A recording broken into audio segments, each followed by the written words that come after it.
Bharatiya Janata party और मोदी की जो सरकार है, जहां भी आप ये अंगुली डालेंगे ना, वहां पे सड़ांध होगा और वहां से मवाद निकलेगा। कि जिस भूंइयर जमीन पे हेमंत सोरेन जी को उन्होंने जेल में डाला, उस भूंइयर जमीन पे पल्स हॉस्पिटल है, उस पल्स हॉस्पिटल पर कोई कार्रवाई ईडी नहीं करती है, लेकिन एनोस से का आदिवासी है, उसके कार्यालय पे उसने ईडी का ऑफिस बना देते हैं। मोदी की सरकार और भारतीय जनता पार्टी आरएसएस सरकार आदिवासियों से नफरत करती है। जो व्यक्ति जो 7 फेरे लेने के बाद जिसकी गारंटी नहीं रही, ईश्वर के नाम पे जिन्होंने फेरे ली उसकी गारंटी नहीं है, उनकी क्या गारंटी हो सकती है?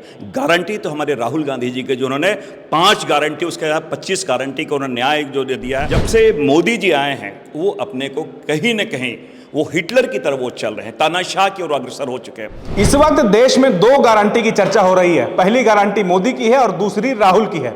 इस बीच झारखंड की राजधानी रांची में कांग्रेस ने महत्वपूर्ण बैठक बुलाई है।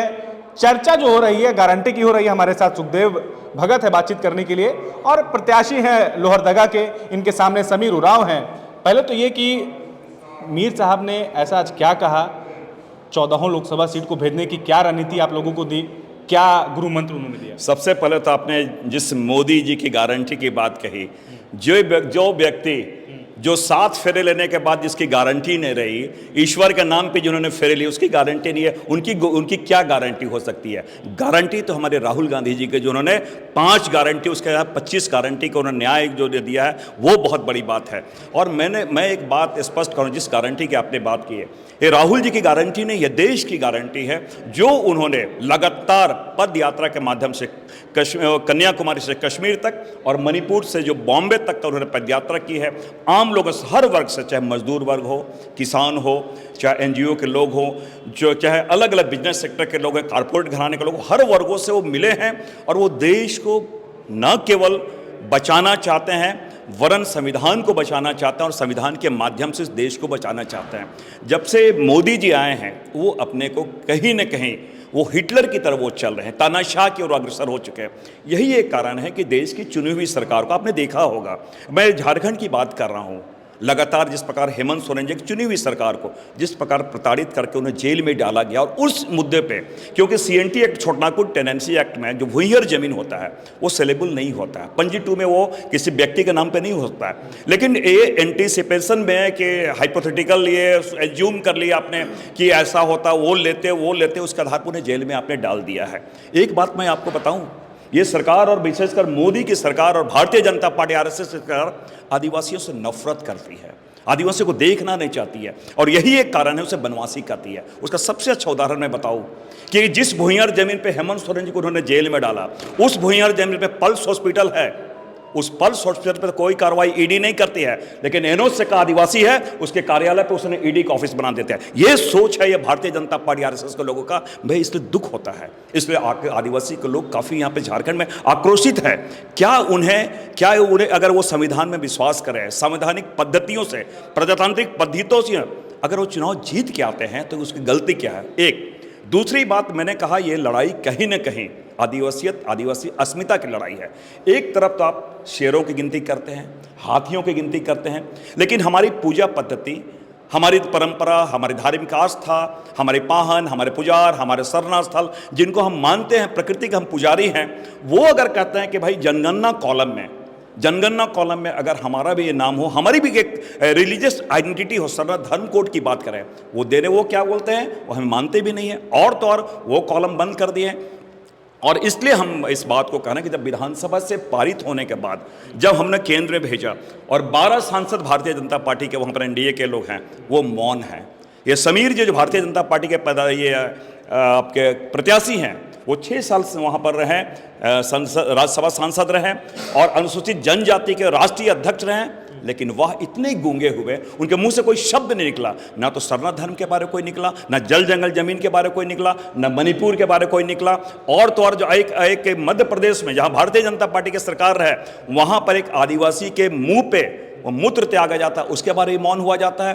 तो मेरा ये कहना है कि क्या इस प्रकार की जो चीज़ें आ रही है, ये तो एक वर्ग की बात हुई, लेकिन दूसरे अगर वो हम बार की बात करें, मैंने कहा कि अगर भारतीय जनता पार्टी और मोदी की जो सरकार है, जहां भी आप ये अंगुली डालेंगे ना, वहाँ पे सड़ांध होगा और वहाँ से मवाद निकलेगा। हर वर्ग, युवा वर्ग, 2 करोड़ नौकरी, आप देखो उनकी हालत क्या है।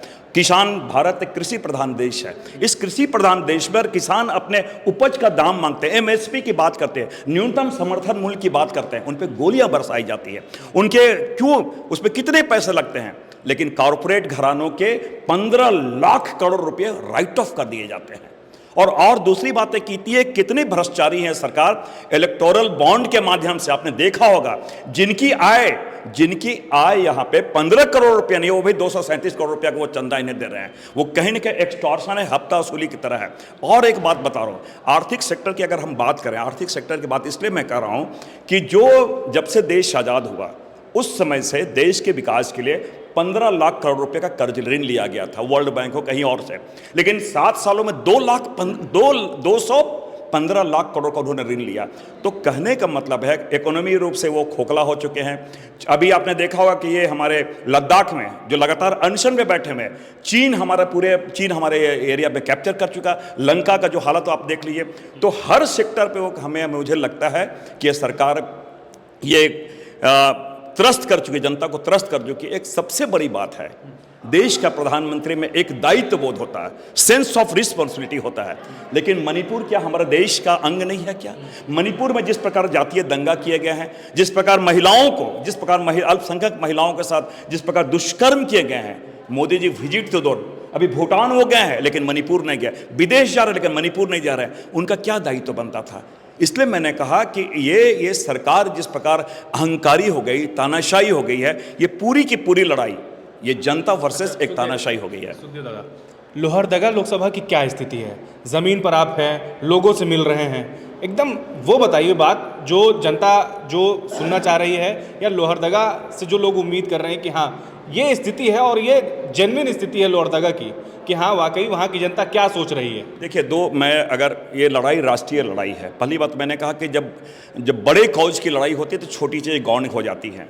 और ये लड़ाई मैंने कहा कि जब संविधान बचाने की लड़ाई है, और ये हमारे गांधीवादी विचारों की लड़ाई है, लोकतंत्र बचाने की लड़ाई है। और सबसे बड़ी बात है, मैं आपने लोहरदगा की बात की है, तो क्या कोई रिजर्व सीट है? जल जंगल जमीन की हम बात करें, जो कि हमारे पूरे एक सिम्बायोटिक रिलेशन है, हमारे जंगल से अब ट्राइबल्स का सिम्बायोटिक रिलेशन है, अन्योनाश्रय संबंध जिसे कहा जाए। अभी आपने देखा होगा कि यहाँ अपने ये छत्तीसगढ़ में जैसे ही भारतीय जनता पार्टी की सरकार आई, हमारी कांग्रेस पार्टी ने 2005 में राइट टू फॉरेस्ट एक्ट लाई थी, वो खत्म कर दिया गया, ग्राम सभा खत्म कर दिया गया, कारपोरेट घरानों को दिया गया, लगातार जंगलें वहाँ से काट दी गई, वो समाप्त कर दी जा रही है। और मैंने कहा कि उनके कल्चरल आइडेंटिटी, ये रिलीजियस आइडेंटिटी वो खत्म कर दी जा रही है। तो लोहरदगा में एक तो लोगों में है कि सबसे पहले क्या हम इंसान है या नहीं है, आदिवासियत की लड़ाई, कहीं ना कहीं आदिवासी अस्मिता की लड़ाई बन गई। एक दूसरी बात है, अगर हम इंफ्रास्ट्रक्चर की बात करें या कम्युनिकेशन की बात करें, तो कम्युनिकेशन मैंने इसलिए कहा, रेलवे एक बहुत बड़ा फैक्टर होता है। और यहाँ से लेके 6 साल लगातार 3 बार आदरणीय सांसद भी वो रहे हैं, सुदर्शन भगत जी भारतीय जनता पार्टी के, वो मंत्री रहे हैं, ये समीर उरांव जी ये राज्यसभा के ये सदस्य रहे हैं।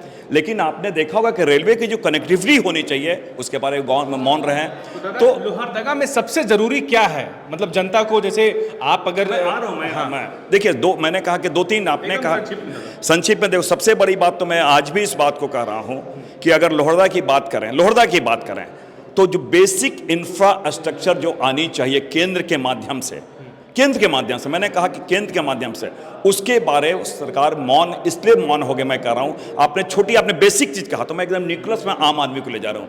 अबुआ आवास क्यों देना पड़ा? क्योंकि उन्हें प्रधानमंत्री आवास योजना के पैसे उन्होंने बंद कर दिए हैं।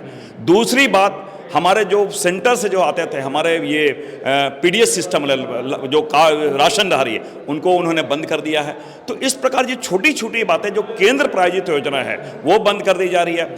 इसलिए हमने कहा कि इन चीज़ों के अलावा मैंने कहा कि अभी ये जो लड़ाई है वो एक बड़ी लड़ाई है, और इसलिए हमने कहा छोटी चीज़ों को हम नहीं देख रहे हैं, हम देख रहे हैं कि आदिवासियत अस्मिता की लड़ाई है, कहीं ना कहीं है आदिवासियत की लड़ाई है, और संविधान बचाने की लड़ाई है, लोकतंत्र बचाने की लड़ाई है। समीर उरांव को कैसे आप प्रतिद्वंदी मान रहे हैं? कितना चुनौतीपूर्ण आपके लिए वो होने वाले हैं, और कितना कॉन्फिडेंट है सुखदेव? देखिए, सबसे बड़ा समीर उरांव मेरे छोटे भाई की तरह है, और एज ए पर्सन मैं उनकी बात नहीं कर रहा हूँ, लेकिन एज ए प्रतिनिधि बिग जीरो, शून्य है।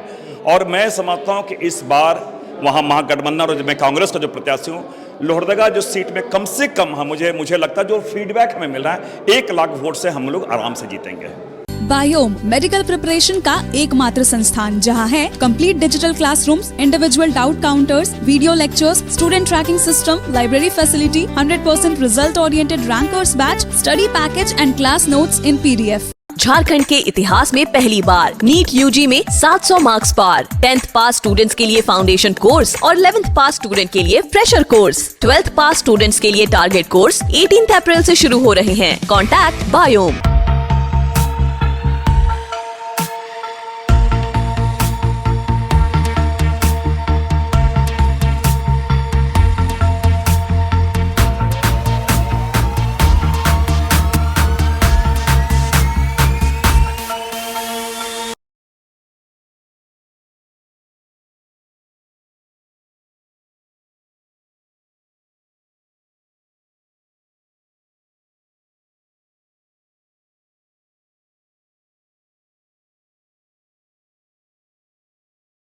thefollowup.in. Like, share, and subscribe. www.thefollowup.in